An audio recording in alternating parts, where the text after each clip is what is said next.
Hello and welcome back to another episode of Come Over for Dinner. I'm so excited you're joining me today.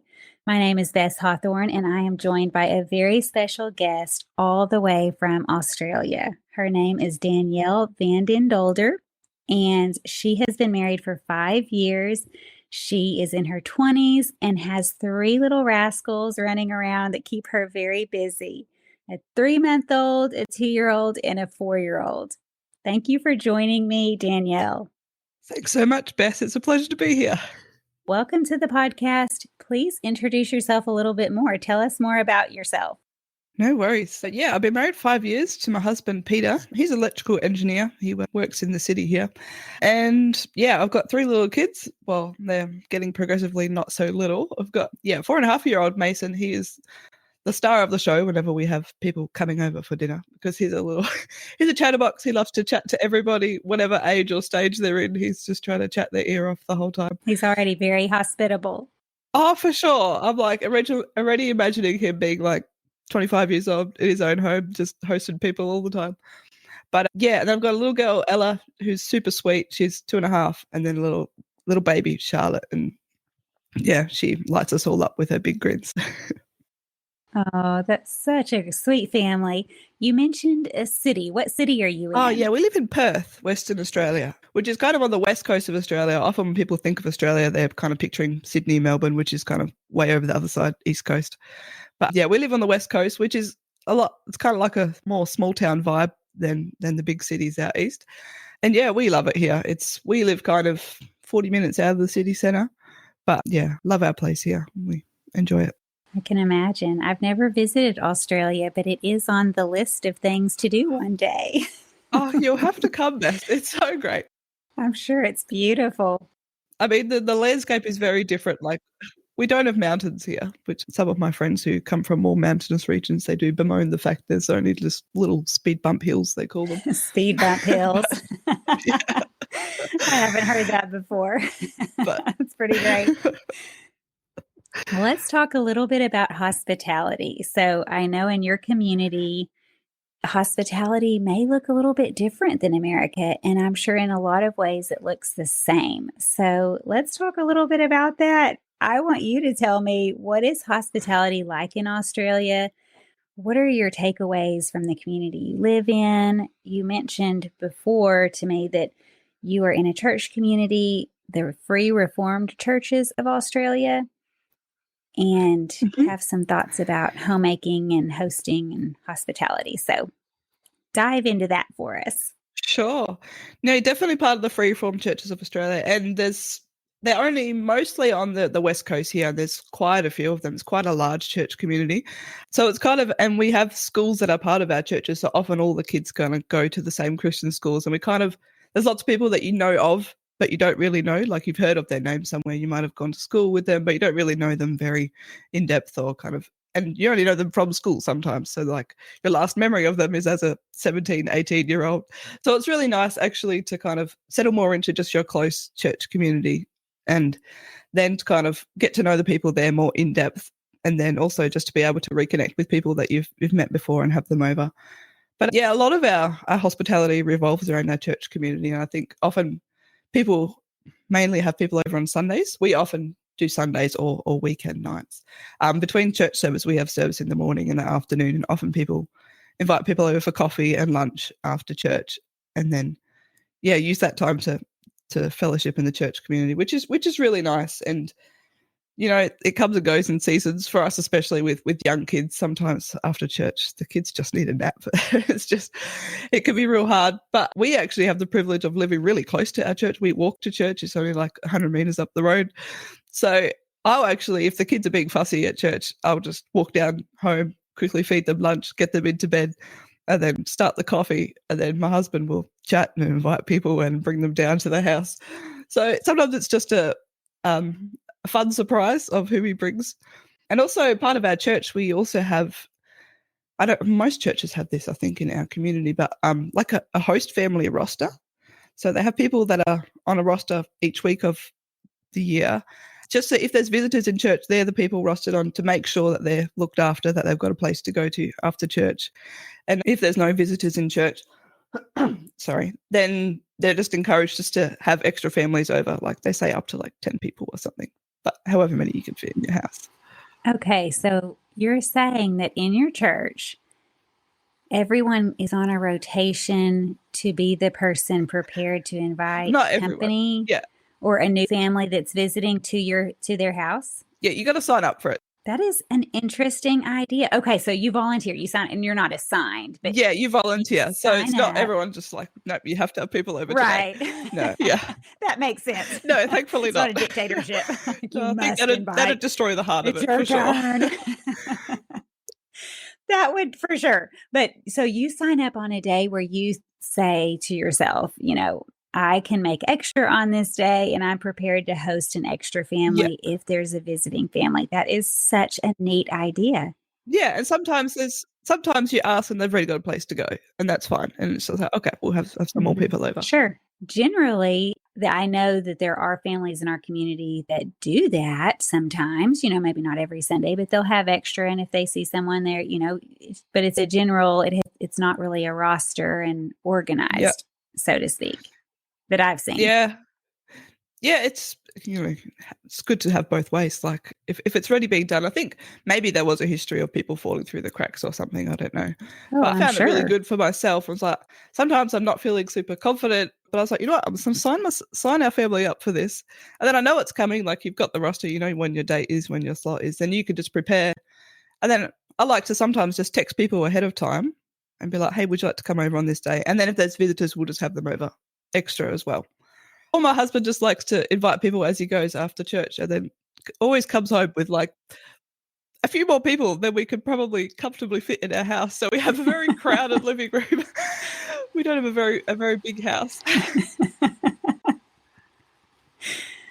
But it does help that you have a heads up to be able to have extra food, because that's where I would panic if there's lots and lots of people coming in and I'd only made, one recipe instead of 3 recipes. Yeah, I definitely go overboard with the food. I spend most of my Saturday then I'm like, okay, let's just make a whole whack of food. And then if there's not enough people, then often I'll just drop it off to a family from church or just, Oh, that's a you great can always idea find too. people If to eat someone in yum your food. church had a baby recently or was elderly or just recently came home from the hospital or any of those things, you could have a ready-made meal or a freezer meal if you picked something that went into a freezer. Well, Yeah, for sure. Oh, this might be interesting because I feel like this is not common. I've heard from people. We actually have cake after church, even though it's like 11:30, 12 o'clock by the time you come home. The Dutch tradition, our churches are very Dutch in their heritage. It's becoming progressively less Dutch, I guess, in its nature. But they have coffee and cake first, even though it's like lunchtime already. And then you kind of have lunch later at like 1, 2 p.m. so you do it backwards. And Instead of having dessert after lunch. I know. That's pretty great. You know the saying, We have what is it? dessert Life is first. short, eat dessert first. You follow that. The Dutch took that as like a command. Yeah, I don't know if it was, but yeah, the Dutch, it's just the way they've always done it here. I don't know if it's a specifically Dutch thing from Holland already, but yeah, we love it. It's just all we've ever known. Like I grew up that way. Do you ever worry about the kids filling up on cake and just not eating their lunch? American parents are often worried about this. Oh, well, like it's Sunday. Often actually, like when I grew up, my mum always just did like a charcuterie board, I guess, essentially, like just kind of like a pick platter of like, and it's not like the most heartiest, super filling meal, as in like it's not going to fill you up as much as maybe like a traditional soup and bread or something. But Right. yeah. So it's more of a picnic. So if you'd already eaten some cake and an hour or two later, you're going to be hungry enough to maybe not eat a giant meal, but to have something like you're saying, a charcuterie board or more of a picnic type meal. Yeah, for sure. And then we'd often do like some kind of hot food that just goes in the oven. Like sometimes it'll be like chicken nuggets or like party pies. Do you have party pies in the US? Party pies? A mini meat pie. Okay. We have meat pies or empanadas, but I haven't heard them called party pies. This is probably a super Aussie thing, actually. They're just like a tiny little meat pie that's kind of like smaller than the palm of your hand. Like, I don't know, it's like a one bite or almost one bite snack. Like it's just a little a little meat pie. Okay. But and sausage rolls and party Ooh. pies. And sometimes my mum would just cook up some chicken or like just some kind of cooked meat often went along with it. What did they have for the sides? Or what do you serve for sides? Like if you have the meat pie or the chicken nuggets or something like that, how do you round out your meal? Often we have just some chopped veggies like carrots and capsicum. We'll call it capsicum. I think you say bell pepper. Yeah, we do. But We say yeah, bell like pepper.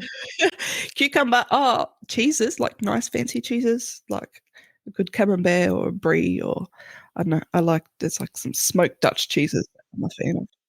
Like cheese and crackers essentially, and then like salami or pepperoni, kind of just in like in slices. Yeah. And then what kind of cake is traditional? If you serve coffee and cake every Sunday after church, what is the traditional go-to, or do you just pick anything? Oh, anything. Yeah, anything.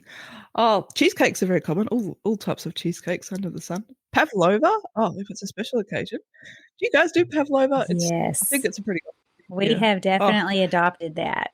oh, it's so good. My mum actually would make like mini little pavlovas. Like everybody gets like one little mini pavlova, and then you can like load your own cream and fresh berries and fruit and kiwi fruit. And That yeah, and sounds amazing. she'd make her own like stewed peaches because we have orchards up in the hills near here, and my dad's family actually comes from them. They used to grow orchards, and so then she'd get whole boxes of peaches and then stew them all up, and yeah, just like cold stewed peaches on pavlova. Delicious. Okay, well, it sounds like a really fun thing to come to your house after church. It sounds like people are in for a delicious meal.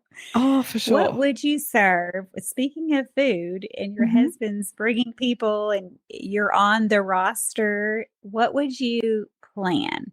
So, you know, you're having quite a few people over. What Mhm. is the meal you would plan? Would you say just a large charcuterie type board, or would you plan more of a meal if you had time Yeah. to prep for it? I usually do more of a meal style nowadays. Often if it's winter, I'll do a soup. And I think one of these soups is actually, I think, has been mentioned on your podcast. It's got a different name, but I looked at it and it looks so similar. It's called Zuppa Toscana in the recipe book that I have, but it's like a creamy potato with like sausage meat and bacon. And it's just a super, apparently it's an Olive Garden copycat, which I've obviously never been to Olive Garden.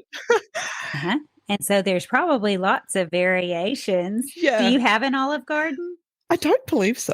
I've never seen Okay, one what's yet. really funny, okay, let me ask you this. Do you have an Outback I mean, we have restaurant? the Outback in Australia, which is just the bush, but we don't You have have a, the a real one. restaurant. We have all the fake ones.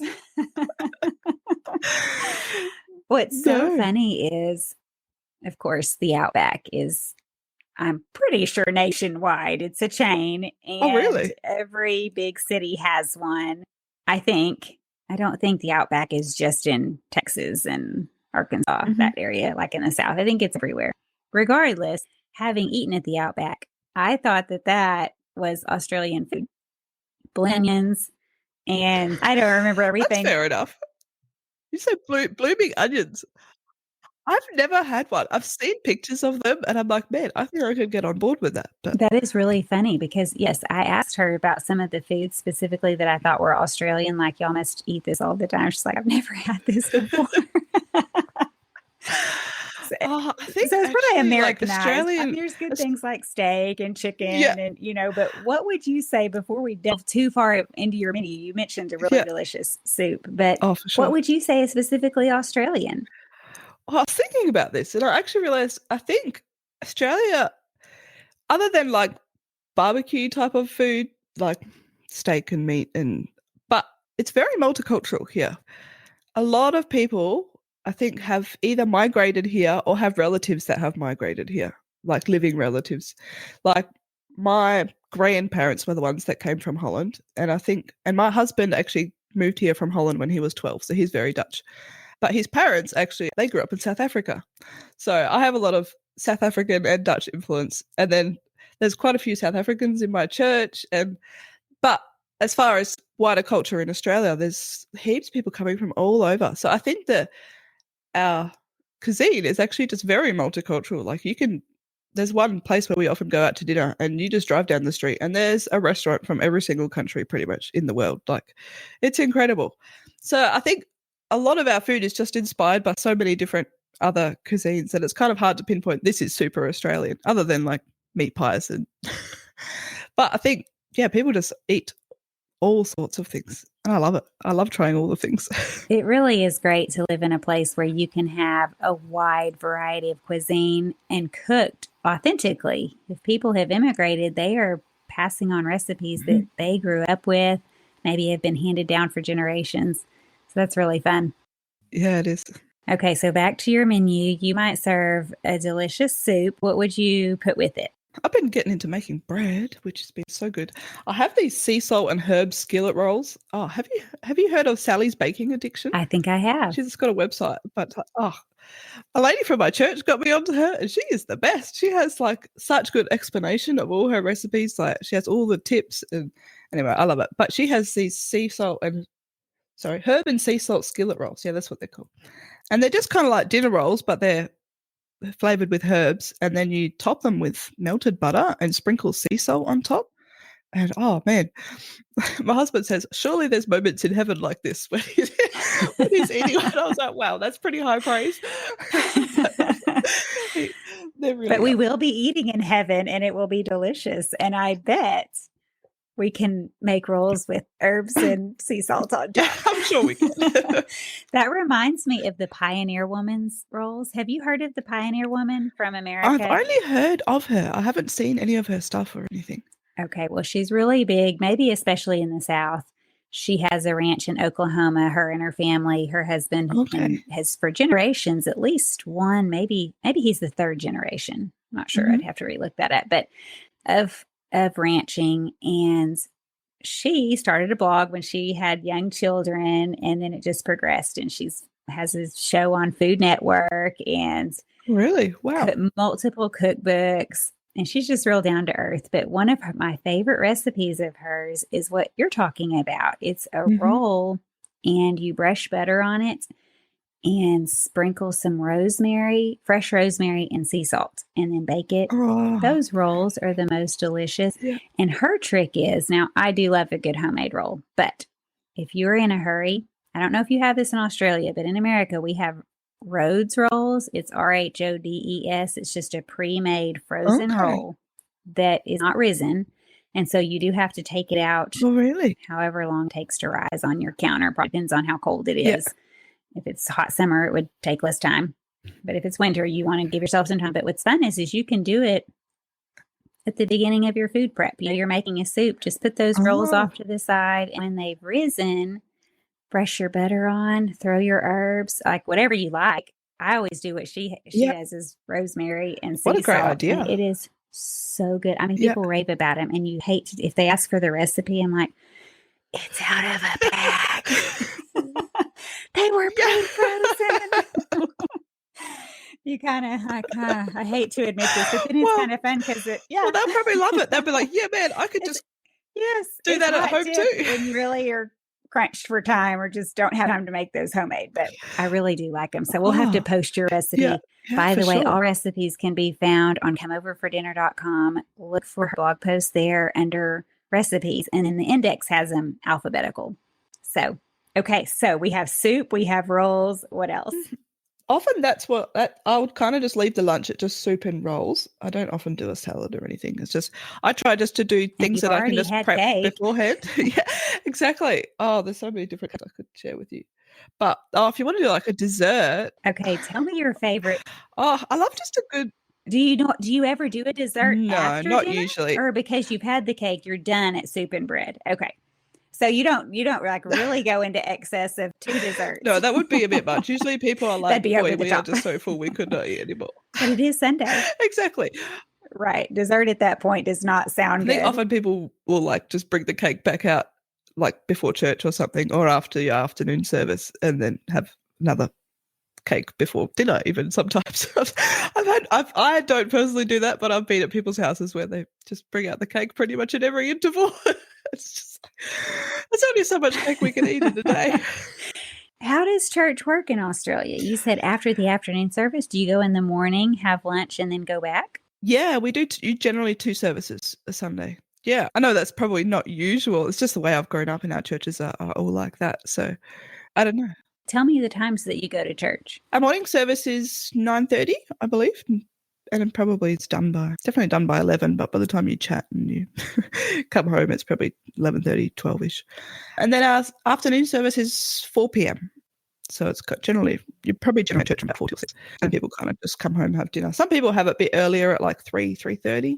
Okay. Yeah, ours is at 4, which is quite nice. Gives you a nice good gap in the middle of the day. Right. And you have time to come back and eat a dinner, a light dinner maybe, and more cake. Yeah. Well, in America, I'm sure, churches are all very different, but in Yeah. America, you often have just a Sunday morning service. But I grew up and it was Mhm. more typical to have a morning service and evening service, but the evening service was later. I think it was definitely after dinner. I'm trying to remember what time they would start. But after you came back, it was pretty much bedtime. So Yeah. it was tough, I was starting like, school the next day. how do you go with like young kids with a dinner, like a nighttime service? Would you just stay home with your kids for the Yeah. evening I service? don't remember because now when I was an adult, I guess the culture shift had moved away from having evening services, and they did have a morning service. And like you said, there was fellowship and visiting. And sometimes the churches that we attended would have a fellowship meal once a month where they would visit even longer and have a meal as a church. And Yeah. then, other times Oh, you're inviting nice. people Yeah. over, but they did move away from now you're going back to church. Not that there's anything wrong with Yeah. that, but they did move away from it being a second service on the same day. Yeah. Okay, we need to hear about your cake. Oh, go ahead, Yeah. make your No, comment. it's like, Sorry. sure. No. I was like, it's not about the number of services, I guess, is it? It's all about what you actually getting from the service and in your heart. That's true. Yeah. We need to delve into your cakes. So we're having cake multiple times a day. What are you eating? Chocolate cake. I love a chocolate cake, and this recipe that I have is actually just the best chocolate cake recipe I've had. It's just so moist and fluffy. Like you can't go wrong. Like it stays that way for quite a while, so you can make it the day ahead, and if you serve it the next day, it's still really good. It hasn't like dried out or anything. But you make it in thin layers. I don't think it actually works if you make it like a big thick cake. But if I just make it in 2 small square tins, and then you can kind of stack them on top of each other, and I don't know. Or you can just you can kind of dress it up so you can stack them on top of each other, have a nice fancy cake. Or you can just, if it's more casual, you can just leave it as a thinly slice and just pop icing on the top or something, and that also works too. But it's a pretty simple recipe, and it's like I love that it's not super heaps of steps. You have to use heaps of bowls. You can kind of just mix everything in the one bowl, then just pour it in your pan. Is this recipe a family recipe or is it off of a certain site? Oh, it's off of a site. This is the best site for Australian cooking. It's called Recipe Tin Eats, and I feel like every Australian just loves this recipe. This lady, Nagi Mehashi, she is of Asian origin, but she's super. She talks super Aussie, like you can. But she has so many good Asian recipes, I think, because she's got some history there, and yeah, just heaps of good recipes. But her chocolate cake is great. There's pretty much I've never had a bad recipe from her site. Everything is just so tasty. I'm going to have to get the link from you and For put this on the sure. website so that we can. I've, of course, never seen this site, never heard of Yeah. her. So I'll look And it up.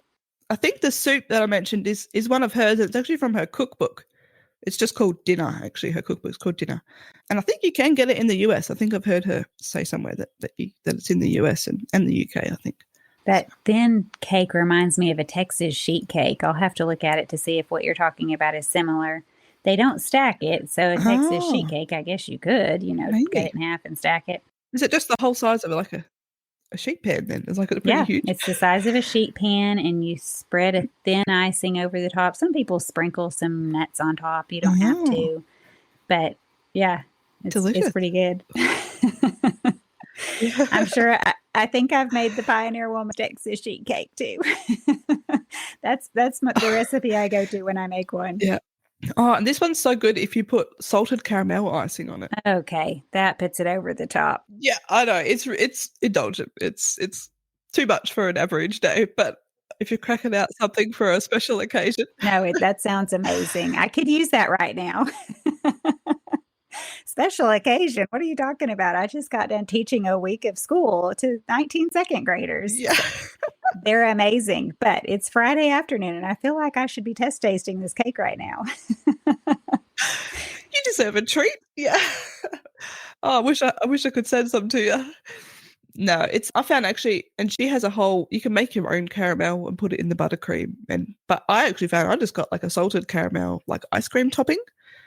I don't know, it's just pretty much like flavored syrup anyway. And I just popped that in the buttercream and I thought, oh, we'll see how this turns out. And it was so good. Like, so I'm like, I'm never going to bother making my own caramel again. I'm just going to pour the ice cream topping in. That is a hot tip. Yeah, because it saves a lot of time. And I feel like caramels are kind of finicky. I've had some that haven't turned out well because I've kind of overcooked it or something. Well, speaking of shortcuts and time savers, you've mentioned a couple. You said that the cake can be made ahead of time, the rolls can be made ahead. You can put caramel topping in the frosting instead of making your own. These are great tips. Do you have any others? Anything else with this menu that you would make ahead or do ahead? I make the soup ahead of time usually. I make the soup and I just leave it in the pan. I just chuck the pan in my fridge. And then I'll just bring it out and just warm it up. I think it has some dairy in it. So I think I heard another podcast. Oh, maybe I heard it from Rebecca Merkel one or something different. But to slowly heat up cream soups because sometimes if you heat it up too fast, they can split. And you don't want some That kind makes of sense. curdle Or something. Yeah. My stomach always turns when I see something that's curdled. I'm like, oh, gross. Oh, I know. And if you're worried about it, maybe if you hadn't eaten it the night before, sometimes people are making something and then they have just extra for the next day. But if you weren't, you could probably just splash the cream in at the very end, save it all, do the whole soup, heat it, and then throw your cream in right before you serve it. Yeah, that's a good idea. But I haven't had an issue with reheating it. Let me think. Have I frozen it? I think I have frozen it, and the texture wasn't quite the same when I reheated. I just reheated it just for my husband and I, not on when we're having people. Right. No, Didn't experiment on your I have guests. done that occasionally. I would think the potatoes might be a little bit Yes, mealy. yeah, they do not freeze well. I think that's where the texture went off. I think they have to be surrounded with fats to freeze well. Like you can mash potatoes. Well, the way I learned this was the hard way. If you make twice baked potatoes, like you go ahead and basically twice. Do y'all do twice baked potatoes? Where you mash potatoes and you put all the yummy stuff in there, whatever you want to use, but basically butter and cream cheese, cream, whatever how delicious you want to make them. But you can do that and put them back in their shells and they just look a little bit fancy. The baked potato shells, like if you cut the potato in half, scoop it out of the shell, make your filling, put it back in. You can even sprinkle some cheese on top. It looks fancy. You don't have to do it. Oh, I haven't had that. I think we call them stuffed potatoes. Yes, stuffed potatoes. We call them twice baked potatoes. Yeah, no, that's okay. That makes sense. But the reason they're twice baked is because you heat them back up or maybe even with a little bit of sprinkled cheese on top. That sounds so good. Now I want to try that. I wanted to try smashed potatoes. I've seen this recipe teenage lady. She has, then you boil them, then you smash them and top them with like melted butter and salt and herbs and stuff. And then that is delicious. I've heard people rave about them. And kind of roast them a little bit. Yeah, and then you roast them again. They're so good. Oh, So that's on my list to try. Well, the twice baked potatoes I have made, pre-made and frozen. And it does take some time, but it's a really great thing to pull out. But it works because you have the fat to stabilize the potatoes, I guess. Is it just butter? Do you put around it? I'd have to look up the scientific terms. Yeah. Well, if you're mashing potatoes to make them taste good, of course, I add butter and cream cheese and multiple things besides just butter. Cream sometimes, or, milk or half and half. It just depends on what's in my fridge. Sometimes I make buttermilk potatoes, but they freeze well if they're mixed with a fat. But I one time thought I was just being such a genius and took garden new potatoes that I had dug with my own hands, delicious new potatoes out of my mother-in-law's garden, and thought, I'm going to freeze a bunch of these. So we'll have fresh potatoes all winter, and was in a hurry, just had a lot to process. And so I didn't make mashed potatoes. I just boiled them.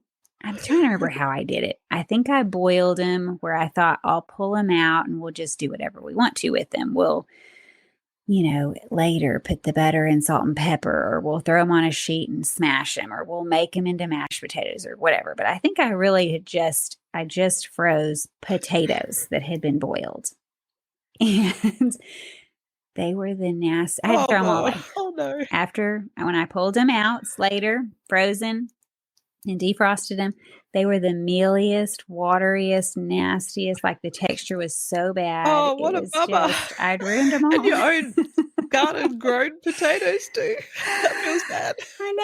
I know. Life lessons the hard way. Those are the lessons you learn the most from. So what did you feel? Yes. Oh, as you can see, I'm still salty about it.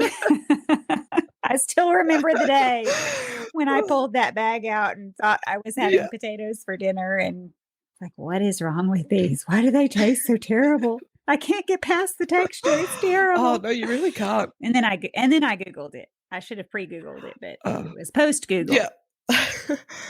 No, I've definitely done plenty of things that I should have Googled first.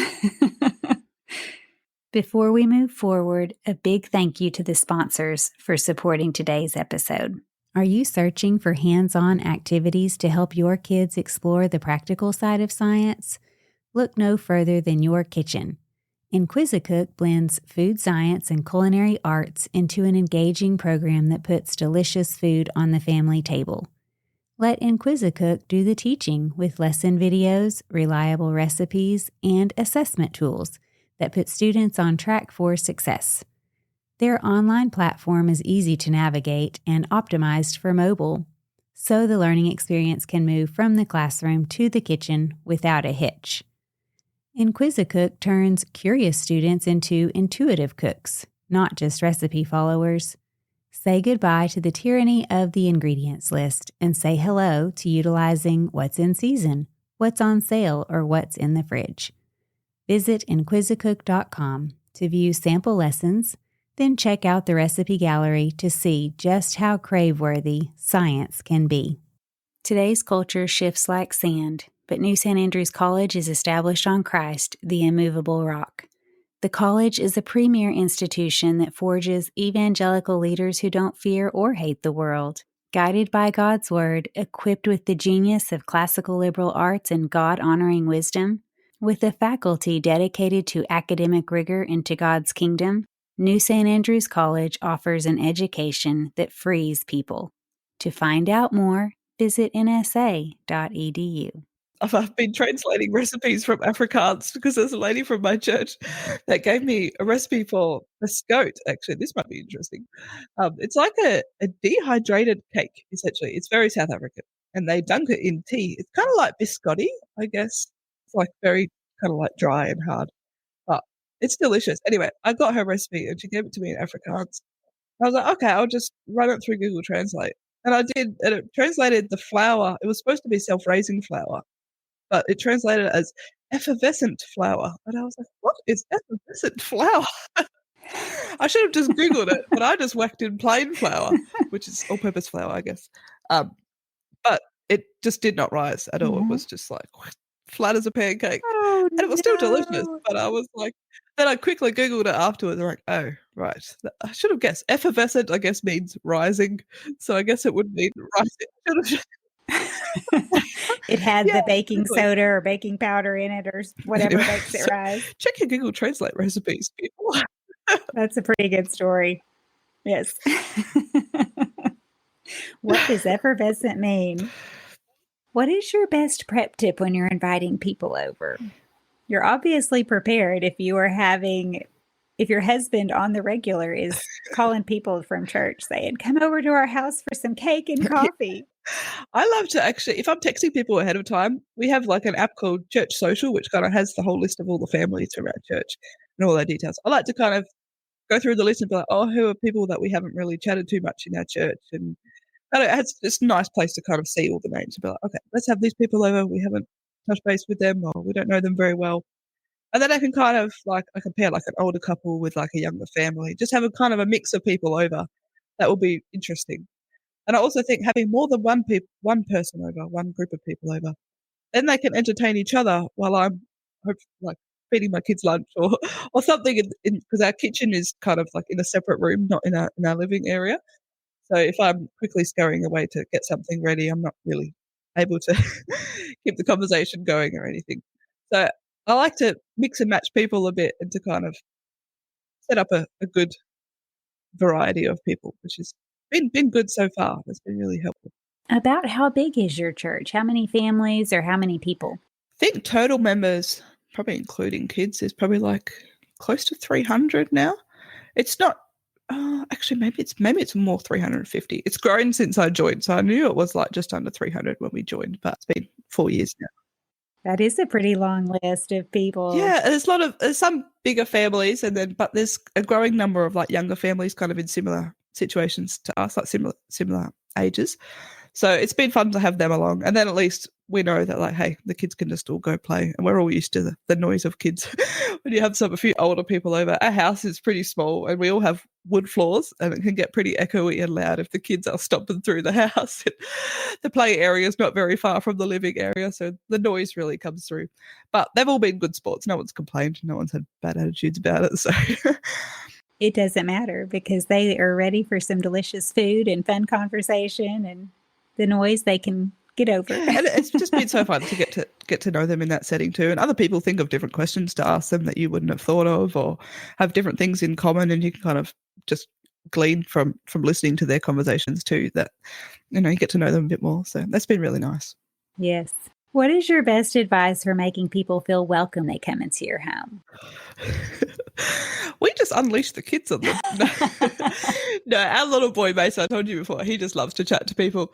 We have like a little porch with a fence, but it has a hedge in front. He likes to climb on top of the fence so he can see above the hedge. And he's just yelling at people as they're walking up. Not yelling abuse or anything. He's just saying, hi, come in. Hey, I would feel pretty welcome.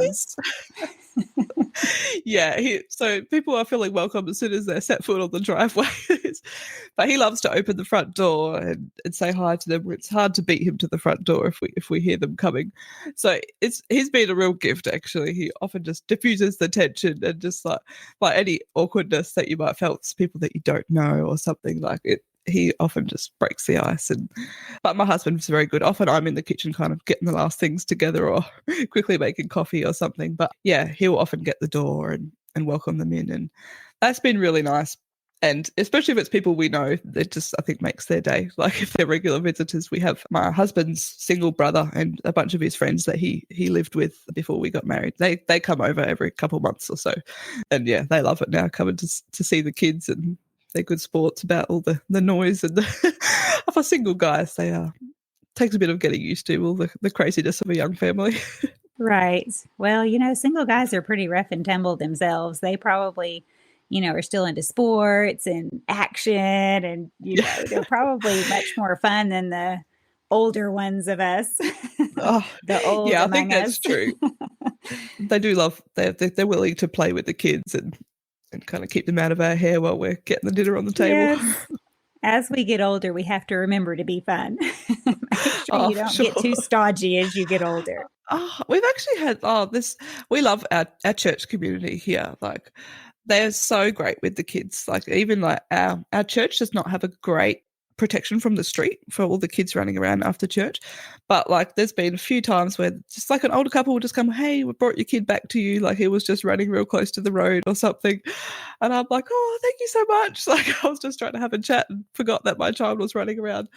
But no, they've been really, like, no one I feel has been super grumpy about your kids running around, or everyone's been really, really nice. Oh, that's wonderful. We love that. That makes us love being in our church community because our kids can just be there with us and it's not a huge deal. Yes.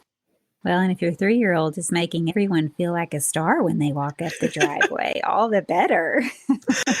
He's really making friends. Yeah, he's one of those people. What is it? Winning friends and influencing people? It's hard to get him to tame it sometimes. He's going to go far in life. Just be quiet. And especially if we want to start off in prayer or something. It's like, okay, now it's time to calm down. I think it just hypes him up having all the people around.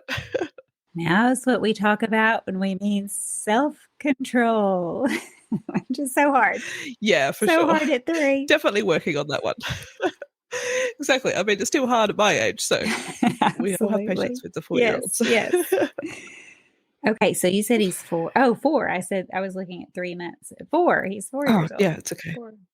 How fun. We just keep it pretty low key. I don't know. I think Australians are pretty down to earth. I don't know, especially in our circles. No one's really making super fancy. Like your table settings are pretty much just whatever you usually have for dinner. Like we don't really put on a show, I guess.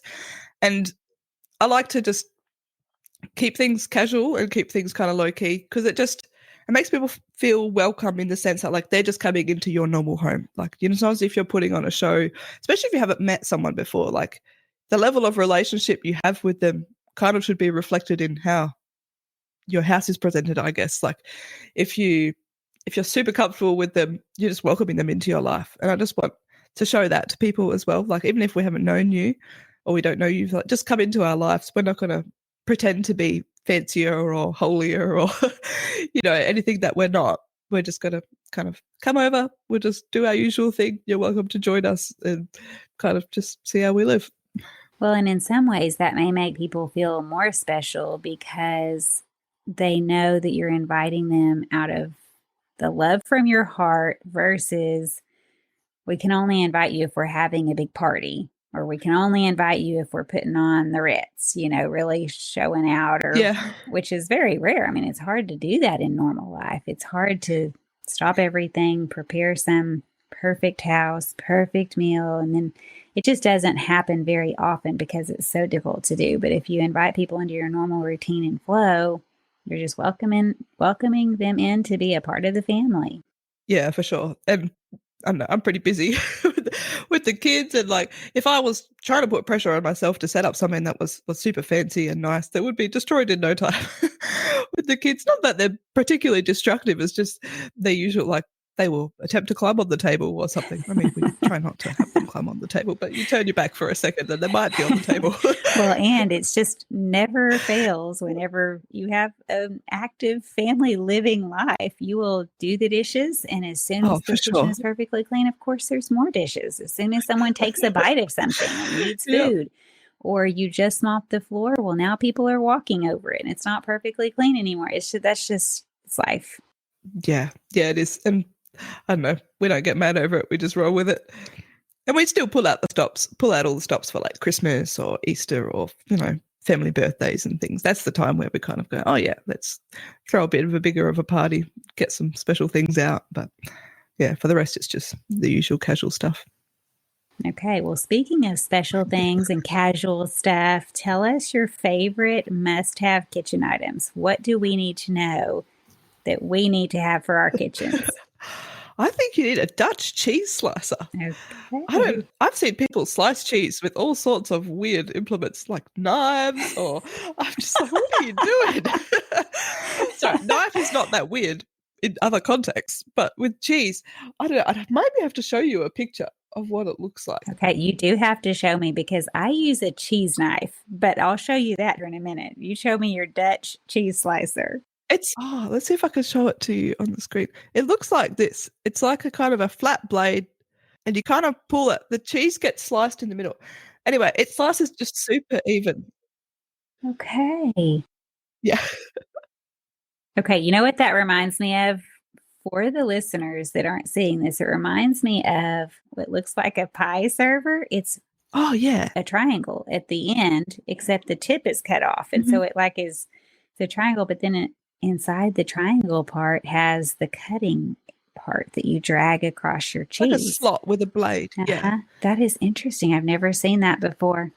Yeah, they're so good. And I don't know, maybe because of all our Dutch heritage, we just always have had one of these around the house. And sometimes you go to people's houses and you're like, man, actually, my mum, she got one of these eventually, but she used to just cut it with like a vegetable peeler. Really? And I was like, it made like even slices and it worked, but it was like the blade was never wide enough for the cheese. So you were half like cutting into your cheese block, and it kind of made a bit of as Aussie says, a dog's breakfast. It was like a mess. A dog's breakfast. Yeah. So, do you buy this on Amazon or where do you purchase it? I'm wondering if we could get one. We actually got given one for our wedding, which that's the one we use. And I think it just came from a store like Maya. It's a kind of like a just big department store here called Maya's. But Okay. the one I showed you is from Amazon because that's what I was like, I'll give you an Amazon link later if you want to pop that on your website. Then people can see what you mean. Okay. Yes. But I think more like specialty kitchen stores might have it. Like we have some around here. I'm not sure what your kitchen stores are like, but they have all the gadgets under the sun, which I would love. I love a gadget. I'm going to show you a cheese knife. Have you ever seen a cheese knife before? Like with the holes? Yeah, I use those for like the little cheese blocks, but I mean for like sandwich cheese, like where you have cheese in like a 1 kilo block. Oh, I Oh, realized now we may. okay. I see what you're saying. You're cutting a bigger slice, and so this makes the entire slice a little bit more We even. definitely use those little cheese knives for like the circular cheeses and stuff for like the charcuterie boards. But this is more like for sandwich cheese, like that come in the big rectangular blocks. Okay. Well, this one, it's actually pretty big. You can cut through the bigger cheeses, but I'm wondering if yours makes a more even slice. So this isn't a teensy one. It's hard to tell like when you're looking at a picture. No, it's not a teensy one like on a charcuterie board. It's a full-size knife. But it has holes in the middle so that it doesn't, when you're going through the cheese, it doesn't get stuck. It doesn't drag. And so it's a regular size knife with holes in the middle. So I use it all the time. But your Dutch cheese slicer sounds like I need to try that. That sounds really perfect for sandwich cheese. Pretty much every day in our house. Yeah. I can imagine with 3 little ones. They probably love the cheese. Do y'all do things like grilled cheese and cheese with your ham sandwiches? And oh yeah, for sure. With I got like a sandwich press, and I even love to like put my wraps in the sandwich press, like a toasted wrap. Oh, so good. But my kids actually don't like cheese. Yeah. What? I'm still working. I'm not. I know. My boy's actually Mason's quite fussy. Like he was historically very fussy as a toddler. He's kind of getting out of it, and he's kind of trying new foods but it's just kind of getting him to take the first bite, which is the main battle. And then once he's done that, he's like, oh, I love it. I was like, yeah, I've been telling you, it's great. That's pretty great. But I have another item for you, which I love. I don't know if it's been mentioned yet. Okay, what's your second item? It's a splatter shield, it's called. It's like a big mesh circular, it's about the size of your frying pan because you put it on top of your frying pan when you're frying like bacon or something, and it stops it from like splashing the fat or the oil like onto you or your stove or whatever. But I find especially sometimes I'm cooking when I'm wearing my baby in the baby carrier if she's fussy, and I especially like don't want her to get any splashed from like oil or anything. That would be a nightmare. So I just whack that on top of my pan, whatever I'm cooking, and then that stops anything from kind of like splashing out of it. That's a great idea. I got mine from IKEA. You can get them in multiple sizes. Mine is like 35 centimeters. I don't know. You guys have inches, and I have no idea what that's in inches. I'd have to do the conversion from centimeters. Well, I'll look something up similar here and find something to post. Yeah, no worries. I can send you a link of the IKEA one, though. I don't know if the IKEA items are the same in different countries, but that's true. Might be. I would think they would be, but I don't really know. I would imagine they are all coming from what is it, Sweden? Sweden that has Sweden, IKEA as the main headquarters. Yeah. Okay, well, those are some fun kitchen items. Do you have any more, or are those your 2 kitchen items? Yeah, I think Jemima on a recent episode said the Y peeler, and I love that. Like, I was gonna say, I had that in the back of my mind too, but I would second that one. That's the best. My mum always had those style of peelers, and they're just so quick. And yeah, love them. I've never gone back. So this is obviously an English and Australian peeler, or at least the top one in their minds. Yeah, you could definitely get them at kitchen stores here, like in all different styles. Like you can get ones with like fancy padded handle, like rubberized handles. I have one that's just fairly bare bones stainless steel. It means you can just pop it in the dishwasher or something. But right. I know we can get them here, and maybe they're really popular just depending on how you grew up. Yeah. I know for me, I've had it's the padded handle, but it's the one with, the whole thing is vertical. It doesn't go into a Y. The whole thing is vertical. Oh, and so you're just, scraping the peeler down, whatever, kind of as you hold it. I've seen plenty of people here with those too. Yeah. My favorite is the OXO brand, but I'm going to try the Y peeler. See what I think. I need to be able to speak to this on the podcast. Well, actually, I can't say that. I can't say which one is the best because Everyone has their own personal opinion on that, but Oh, for sure. They do. I'm sure I'd like both of them. And maybe other people like prefer the other way. Like it might be more comfortable for their hands or whatever. It's just I prefer the other one. So Maybe they're more used to it. yeah, for sure. Yeah, it probably is that too. Like if you've grown up holding it one way, you probably get super quick at it anyway. So Yeah. My mother-in-law would peel potatoes with a knife. what? And her knives were very sharp. And that was the most amazing thing to me because I would try to do it and just feel like, Oh, does anyone have a peeler? I need a yeah. peeler. Yeah, I would Go be fast terrible at that. all. I can just fly with a peeler, but with a knife, she could go so fast. And it's how she had always done that, I guess. She grew up with Yeah. a knife and a potato. Who knows if there was such a thing as peelers when she was a small child.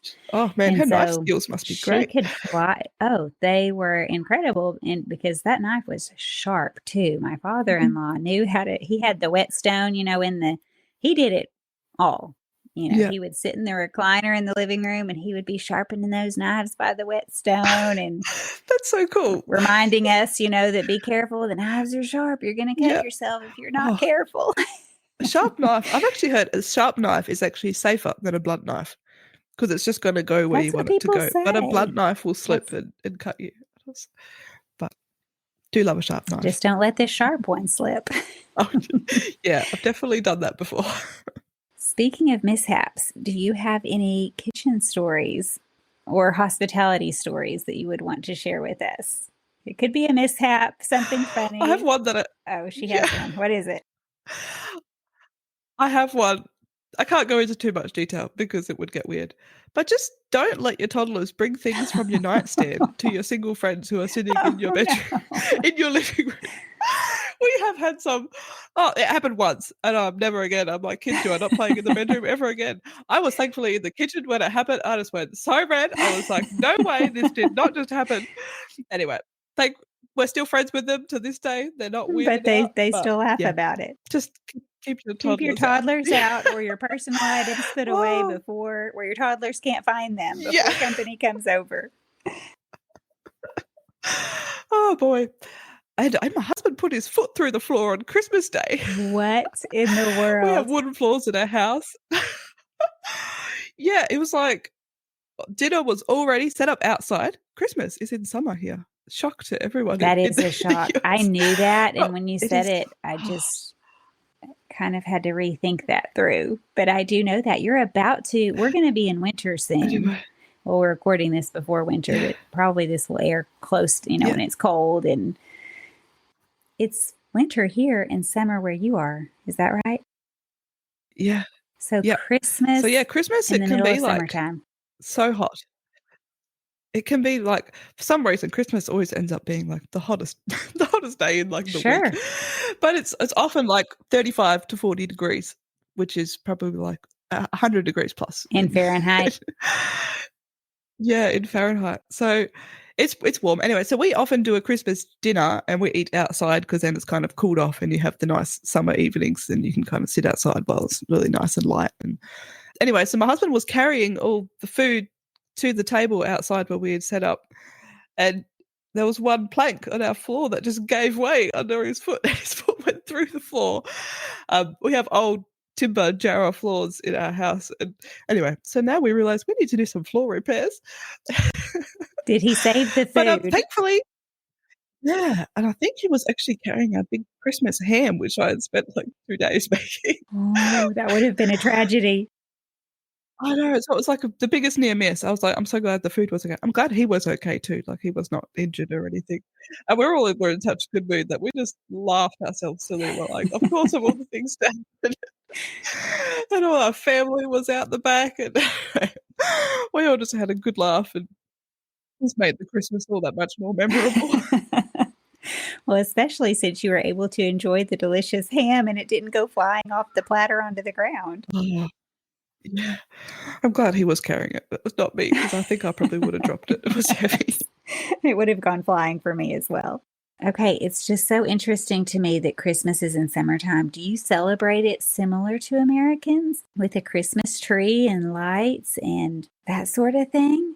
We actually don't do Christmas trees or like anyway, and in our church community, it's kind of frowned upon, which is funny. I don't mind. I don't really mind too much, but I don't know. I think people see often how the unbelievers celebrate Christmas, like, oh, they're going for all the lights and the presents and they're not making it about Jesus. So then I think often people in our church have flipped the other way and have been like, no, we're just going to pare it back and we still like, I think food wise, very celebratory, but with presents and Christmas things and decorations.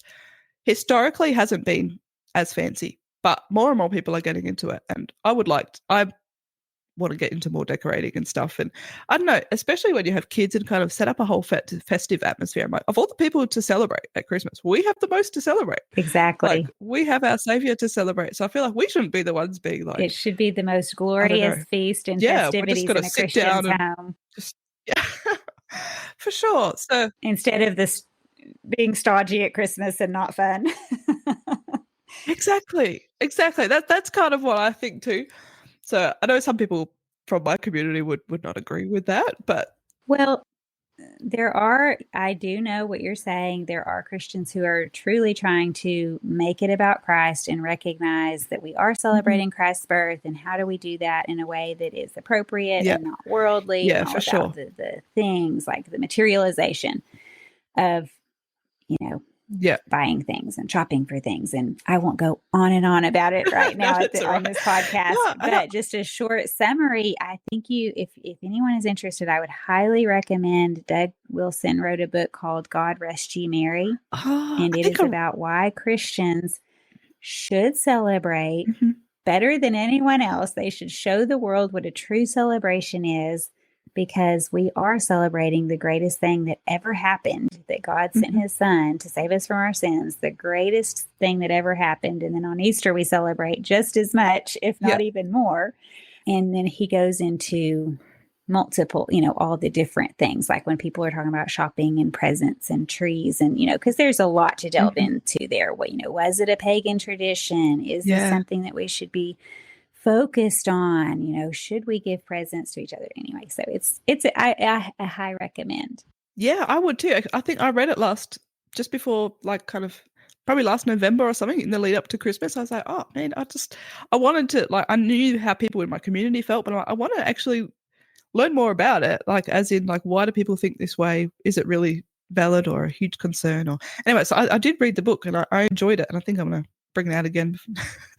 Just have another listen, because I listened to it on audio and I feel like it doesn't sink in as much as reading a proper book, but I'll give it another listen. Yes, audio is great, especially when you have little kids.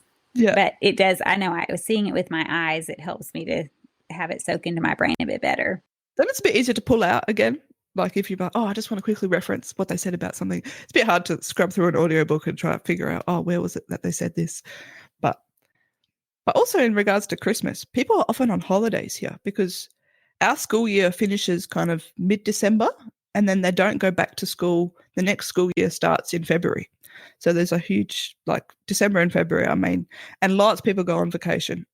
And they're often camping. So I've often actually been camping over Christmas. My husband's families they go like remote camping. Like they will go into the outback and they're like no cell reception, nothing, like, and living off just like an esky, like a cooler. And so historically they have not had huge celebrations at Christmas time because they've been away on vacation and just kind of have a bit of a more normal day, I guess. It's hard to tell one day from another when you're on vacation. So,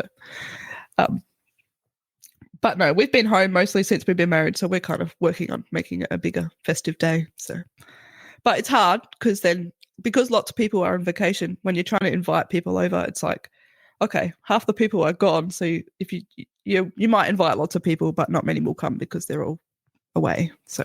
Yeah, that's similar to our summertime when everyone's out of school and going on summer vacations. Or the college students that are in our town, they're back at their homes and in their communities, but the town definitely gets smaller at summertime and then bigger when the school year starts. Yeah, for sure. But no, it is a great time to go on vacation. It's a good time to build that kind of family culture and atmosphere. We went always on holidays, I think in summertime as kids, to the same place every time, and we loved it. And it's just, we always have such great memories now. of like Where those did you times. And go? The Australian oh, outback? we actually Perth is kind of it's not right at the bottom of Australia, but if you go south, it's a bit cooler because our summers are quite hot here, like often above 100 degrees Fahrenheit. Like it's really, but it's a dry heat. I don't mind it so much. Like the air cons work quite well. But if you go south, it's cooler in the summer. And then there's heaps of nice beaches, like incredible coastlines down south and incredible forests. So we would go down and camp down south in this one place called Hamlin Bay. And just in this caravan park there, my parents, we would either tent or they'd have like a camper trailer. And yeah, we'd camp there, and I don't know, for like 2 weeks we'd just camp there, and we would just, us kids would just run around, go to the beach, and everyone. There were like stingrays. There's tame stingrays there that will come. They don't sting you, but you can just go in the water and you can just touch the stingrays. They feel like jelly. We'd go fishing, and then you could feed all the fish offcuts to the stingrays like by hand. And yeah, it's pretty cool. We would love that. And there's heaps of nice hikes around you can do there with like limestone cliffs and yeah, really nice coastline. And if you go in April, you can go salmon fishing. We would see like pods of dolphins just rounding up these huge schools of salmon, and then people would just reel in just fish after fish. Anyway, great time of our childhood spent there. Oh, that sounds incredible. Did you say pods of dolphins rounded up the salmon? Yeah. Like the fish, Yeah. or not the fish, but the dolphin in the water. Yeah, you'd see the dolphins because you can kind of look out from on top of the cliffs, and you can see in the bay, you can see the pods of dolphins. Were they kind of rounding them up to eat them? But then you could fish in that same area? Yeah, there was kind of close to the. It was close to the actual shoreline, so we weren't the ones fishing from the cliff. We saw people fishing from the beach. Okay. I think we could have gone down there and fished, but okay. So the dolphins were getting dinner and people were getting dinner. Yeah, for sure. It was team effort. Wow. Such an interesting world. I love that. Yeah. That's not the only way they salmon fish. They also just go in boats and salmon fish that way, but it was just a bonus for all the fishermen there. Oh, sure. I would just I would love to see a bunch of dolphins like that. We went to Florida. It's in the south of the United States. Went to Florida and just hoped to see a dolphin off the coast. In fact, we did a boat ride, and I think we might have seen a couple of fins one time, you know, as they broke the water and they went back down, and that was it. They're actually... I was so disappointed because sometimes the dolphins will play behind the boats and you get to see a lot of dolphin activity. Saw almost none. So I was so disappointed. They're very cool creatures. They look so graceful in the water. But you can see them quite frequently here. I've seen plenty but down south there's heaps of hikes you can do along the coastline. And we love to kind of just, if we're doing just we did a little trip for our anniversary, and we just stayed somewhere near the coast, and we just did a huge hike up and down the coastline, and we just saw so many dolphins. And even just from far away, like we're not close enough to touch by any means, like you just kind of see them from on top of the cliff and you can kind of see them in the water. But no, I love the beaches here. It's just one of the main attractions. We live on the coast. Well, for us, where we particularly live here, it's like a 30-minute drive to the beach at least. But hey, it's worth the drive, and you bundle up all the kids and take them for a day at the beach, and they love it, especially in the hot summer. Yes. Just bring your sunscreen. Absolutely. How hot does it get in Australia in the summertime? I know over 100, but what would the hottest be? Oh, we get to like, last summer was pretty hot, and I was pregnant, so it felt very hot. It got to like, one day it got to 44 degrees Celsius, which is, I don't know what it is in Fahrenheit. I might have to do a quick Google. I'll Google it. 44 degrees. Let me see. That's 111 degrees. Okay, that is hot. So I was just sitting inside underneath the aircon and not doing much of anything on those days. But the aircons are pretty good here. Or the AC, I guess you guys call it. But yeah, you either just go to the pool or the beach or just stay home on those days. But I mean, those of us who have the luxury of doing that, some people I have friends that are like roof carpenters, and they've got to work on building people's roofs on days like that. That's and tough. I'm like, right. Yes. Apparently just drink heaps and heaps of water, like to just sweat it out so fast. So Yes. Sure. Probably have to take salt tablets Oh, or yeah, electrolytes or electrolytes. something. Just yeah, the summers are no joke here, and we have a bunch of Canadians or Americans that have moved here, and yeah, they struggle with the summer. There was one. I can There was one imagine. lady. She was like, "No," and I've decided to move here for my husband. I was like, "Nope, we have to have a pool." So there's quite a few people with pools in their backyard here, and they get well used in the summer. Yes. How cold does it get in the wintertime? Our winters are very mild. We don't get snow here for sure. Like it's never cold enough for snow. Pretty much, we'll get to. Let me get my conversion out. We'll get to like maybe 8. Overnight, it'll get to like 2 or 3 degrees, maybe at the coldest, which is like 35 degrees Fahrenheit. So just above freezing, I guess, is probably what it gets at its coldest on its worst days. But it usually hovers around 15 degrees in winter, 15 to 20 degrees, which really, perspective wise, is really not that bad. Like I hear people talk, I hear about your winters over there in Moscow, and I'm like, oh boy, like driving your car on ice, man, I would just like, that would be stressful. Right.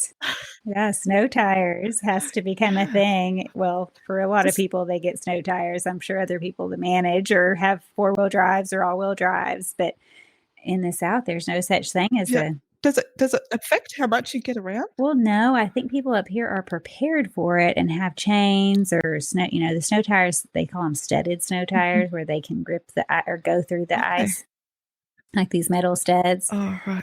And so you do have to be careful. And I guess it could limit you if you don't Mm-hmm. have the right size car or like if you have a real low to the Yeah. ground car, maybe you shouldn't be going out of town on some of the hilly dirt roads, with trying to traverse Oh, certain yeah. things. But in the South, where I moved from, it's a joke that if it snows at all, I mean, like literally at all, any snow, any ice, schools shut down, roads shut down. Well, no, roads don't shut down, but people really stay home. They don't, try not to drive on the roads.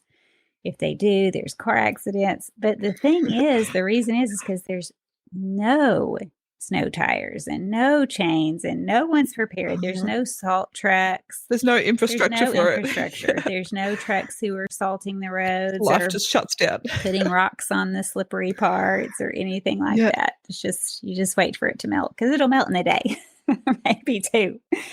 Oh, okay. So it's not there forever. No, Yeah. no. Oh, that's so interesting. It's so Yeah. cool to live in a country where there's such differences because you live in Yes. the north, right? Like Right. such differences between the north and the south. Hmm. Like here, there's not a huge difference. Some places in the East Coast get snow, like in the mountains, and there's some mountains in the East Coast. But like the north here is just super warm and tropical. Like it will get to 50 degrees. Like my dad used to do some work at mine sites in the north of our state, and it just gets so hot in the summer, like just crazy. They would just, yeah, I would melt. I would, would never live there. You'd be like Frosty the Snowman at the end of the story. Oh, for sure. All that's left is his pipe and his carrot nose and button eyes or whatever the story was. Well, thank you so much for joining me today. It's been so much fun to hear your take on hospitality and all of different ways that you do life in Australia. Oh, no worries, Bess. Thanks for having me on. Until next time, bye for now.